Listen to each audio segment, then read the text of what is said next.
ഭീകരരായ കാരണവന്മാരെ, സമുന്നതരായ നേതാക്കന്മാരെ, ഈ തെരഞ്ഞെടുപ്പിലെ ശ്രദ്ധേയമായ യുദ്ധം ജയിക്കാൻ പോകുന്ന പെരിന്തൽമണ്ണയിലെ ഗുണക്കുട്ടികളായ കേരളത്തിന്റെ ചരിത്രത്തിലേക്ക് പുതിയ ഒരു ഏട് തുന്നിച്ചേർക്കാൻ പോകുന്നവരാണ് നിങ്ങൾ.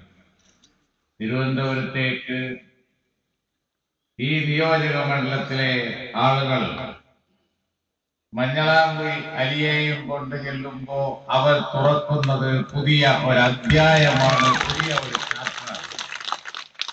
കേരളത്തിൽ നടക്കാൻ പോകുന്ന സാമൂഹ്യ മാറ്റത്തിന്റെ കാഹളം മുഴക്കാനാണ് മഞ്ഞളാംകുഴി അലി വരുന്നത്.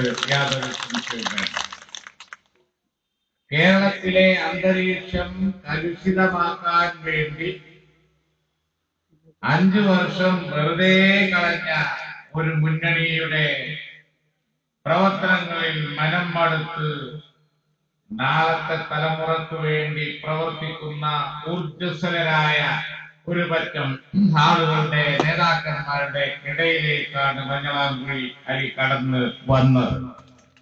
അത് ഈ യുവാക്കൾക്ക് വേണ്ടിയാണ്, ഈ നാട്ടുകാർക്ക് വേണ്ടിയാണ്, ഈ നാടിന് വേണ്ടിയാണ്, ഇവിടുത്തെ ജനങ്ങൾക്ക് വേണ്ടിയാണ്. അവിടെ ഇരുന്ന് വെറുതെ സമയം കളഞ്ഞിട്ട് വല്ല കാര്യമുണ്ടോ? അവിടെ ഇരുന്നാൽ ഉള്ള ഗുണം വല്ലവനും പാരവെക്കാം, വല്ലവനെയും ജയിലിലാക്കാം, വല്ലവനെയും ഉപദ്രവിക്കാം. ഇങ്ങനെയുമുണ്ടോ മനുഷ്യന്മാർ? ഒരുമാതിരി സാഡിസം. മനുഷ്യരെന്തെങ്കിലും ഒരു ഉപകാരം ചെയ്യ എന്ന് പറയുന്ന പണിയില്ല. വോട്ട് ഞങ്ങൾ ആളെ അകത്താക്കി തരാം. വല്ലാത്തൊരു ഓഫറല്ലേ. എന്നാ തെരഞ്ഞെടുപ്പ് കഴിഞ്ഞതിന് ശേഷം അകത്താക്കി തരാം എന്ന് പറയുമ്പോ അതിന് ജനങ്ങൾ സഹകരിക്കുന്ന മാതിരില്ല. സർവേയും കാര്യമൊക്കെ നോക്കുമ്പോ 100 സീറ്റ് നേടി UDF അധികാരത്തിൽ വരും എന്നും വന്നു. പിന്നെ കാത്തിന് മതി കൊടുക്കാനുള്ളതൊക്കെ കൊടുക്കാൻ നോക്കാം. അതാ കരുനാഗപ്പള്ളിയില് വോട്ട് ചോദിച്ച് വന്ന വോട്ടർക്ക് മൂന്തക്കൊരടി. തെരഞ്ഞെടുപ്പ് കഴിയുന്നത് കാത്തിക്കാനുള്ള പിന്നല്ല, കൊടുത്തു ഒരു മന്ത്രി മൂന്തക്കൊന്നു. കണ്ണൂർ കണ്ടില്ലേ? വാർത്താ ചാനലുകളുടെ നേരെ. നിങ്ങൾക്കറിയാലോ, വാർത്തക്കാര് പറഞ്ഞൊക്കെ ഇപ്പൊ ഞാൻ പ്രകോപിതനാകാണ് എന്നുണ്ടെങ്കിൽ എത്ര പ്രകോപിതനാണ്. അത് നമ്മുടെ നേതാക്കന്മാരൊക്കെ കൂടി പ്രകോപിതരാകുകയാണെന്നുണ്ടെങ്കിൽ ഇവരൊക്കെ തുണിമടക്കി കൊത്തി ഇറങ്ങിയ എന്താ ഈ നാടിന്റെ ഗതി? ഈ നേതാക്കന്മാർ അവരെന്നെ തല്ലാനിറങ്ങിയ കണ്ണൂരിൽ കണ്ടില്ലേ? ജില്ലാ സെക്രട്ടറി MLA തല്ലാനിറങ്ങി. ഈ നാടിനെ എടുക്കാൻ കൊണ്ടുവന്ന് നേതാവ് അച്യുതാനന്ദൻ ടൗൺ കൂട്ട് കൊണ്ടുവന്നു. ഞാനിതാ ആരെങ്കിലും ഉണ്ടെങ്കിൽ പറഞ്ഞോളി, ജയിലിലാക്കി തരാം. അനുയായി ജയരാജൻ അവിടെ വാർത്തക്കാരെ തല്ലുന്നു. മന്ത്രിസഭയിലെ അംഗം മന്ത്രി വോട്ടറുടെ മൂന്നൊക്കിട്ട് തല്ലുന്നു. എന്നിട്ട് നാട്ടുകാരോട് പറയാം, ഒരു കാലത്ത് കൂടി താ വലിക്കാൻ, ഒരു തവണയും കൂടി ഒന്ന് തരാൻ. ഈ നാട്ടിൽ നിൽക്കുന്ന ഈ ചെറുപ്പക്കാർക്ക് ഒരു പണി കൊടുക്കണം. അതിനെപ്പറ്റി നിങ്ങൾക്ക് വല്ല വർത്താനമുണ്ടോ? ഈ നാട്ടിൽ കോളേജുകൾ സ്ഥാപിക്കണം. മലപ്പുറം ജില്ലയിൽ പാസ്സാകുന്ന കുട്ടികൾക്ക് ചേർന്ന് പഠിക്കാൻ കോളേജില്ല. അതിനെപ്പറ്റിയുള്ള വർത്താനുണ്ടോ? ഞങ്ങൾ ഭരിച്ചപ്പോഴത്തേക്കുന്ന സൂപ്പി കൊടുക്കാൻ മാത്രം ഞങ്ങളാണ് കൊടുത്തിട്ടുണ്ട്. അതാണ് കാണിക്കേണ്ടത്. അന്നുണ്ടാക്കിയ വിദ്യാഭ്യാസ സൗകര്യങ്ങൾ എവിടെ ഉള്ളൂ? 5 കൊല്ലം മൈനസ് ആയില്ലേ? നിങ്ങൾ എന്ത് കൊടുത്തു? എവിടെയാണ് ഈ കുട്ടികളൊക്കെ ചേർന്ന് പഠിക്കുന്നത്? നിങ്ങൾക്ക് വല്ല ചിന്തയുണ്ടോ? പകുതി ആൾ ട്യൂട്ടോറിയൽ പോവുകയാണ്, പകുതി ആളുകൾ പഠിക്കാതിരിക്കുകയാണ്, പലരും നാടുവിടുകയാണ്. കാരണം എന്താ? 10ാം ക്ലാസ് കഴിഞ്ഞാൽ ചേർന്ന് പഠിക്കാൻ സ്ഥലമില്ല. അച്യുതാനന്ദനും സംഘവും എപ്പോഴെങ്കിലും ഇതിനെപ്പറ്റി ആലോചിച്ചിട്ടുണ്ടോ? നാനാ ജാതി മതസ്ഥരും പഠിക്കുന്നതാണ് മലപ്പുറം ജില്ലയിൽ. പണ്ട് ഇവിടെ കുട്ടികൾ പഠിക്കലുണ്ടായിരുന്നില്ല. എന്നാൽ ഇപ്പൊ എല്ലാവരും പഠിക്കാൻ തുടങ്ങി. ആ പഠിക്കാൻ തുടങ്ങിയപ്പോ അവർക്ക് സ്ഥാപനം ഉണ്ടാക്കി കൊടുക്കല് ഒരു ഗവൺമെന്റിന്റെ ജോലിയല്ലേ? നിങ്ങൾ എന്താ ചെയ്തത്? ഞങ്ങൾ അധികാരത്തിലുള്ളപ്പോ ആദ്യത്തെ 2.5 കൊല്ലത്തിന്റെ ഉള്ളിൽ തന്നെ അഭിമാനപൂർവ്വം പറയട്ടെ, മലപ്പുറം ജില്ലയിൽ എഞ്ചിനീയറിംഗ് കോളേജുകളും അതുപോലെ തന്നെ മെഡിക്കൽ കോളേജുകളും ഒക്കെ വന്നു. നിങ്ങൾ വെറുതെ സമയം കളഞ്ഞില്ലേ? തൊഴിലവസരങ്ങൾ ഉണ്ടാക്കാൻ നിങ്ങൾ എന്ത് ചെയ്തു? ഇവർക്കൊക്കെ നാളെ ഗൾഫിൽ പണി കിട്ടും എന്ന് ഉറപ്പു പറയാൻ പറ്റൂല. മഞ്ഞാങ്കുഴി അലി പെരിന്തൽമണ്ണയുടെ MLA ആയി വന്നാൽ യുവാക്കൾക്ക് തൊഴിലവസരം കണ്ടെത്താനുള്ള ഭാവനാസമ്പന്നമായ നടപടികൾക്ക് അദ്ദേഹം തുടക്കം കുറിക്കും. അതെനിക്ക് സംശയമില്ല. പക്ഷേ കൂട്ടത്തിൽ UDF ഗവൺമെന്റ് ഉണ്ടാവണം. വല്ലവരും ഈ നാട്ടിലേക്ക് വരുന്നുണ്ടെങ്കിൽ അവരെ ഓടിക്കണ പണിയാണ് LDF, എല്ലാവരും കൊണ്ടുവരുന്ന പണിയില്ല. അതുകൊണ്ട് ഐക്യ ജനാധിപത്യ മുന്നണി ഗവൺമെന്റ് വേണം, അതിന്റെ ജനപ്രതിനിധികൾ വേണം, അതിന്റെ പരിഷ്കാരങ്ങൾ വേണം, അതിന്റെ ദൂരക്കാഴ്ച വേണം, അതിന്റെ കൾച്ചർ വേണം. അത് വളരെ പ്രധാന. ഉമ്മൻചാണ്ടിയുടെ, AK ആന്റണിയുടെ, K കരുണാകരന്റെ അവരുടെ കൾച്ചർ വേറെയാണ്. അവർ പോലീസിനെ പറ്റി പറയുമ്പോ നിയമേ പറയുള്ളൂ, നിയമവാഴ്ചയെ പറയുള്ളൂ, നിയമത്തിന്റെ വഴിക്കുന്നേ പറയുള്ളൂ.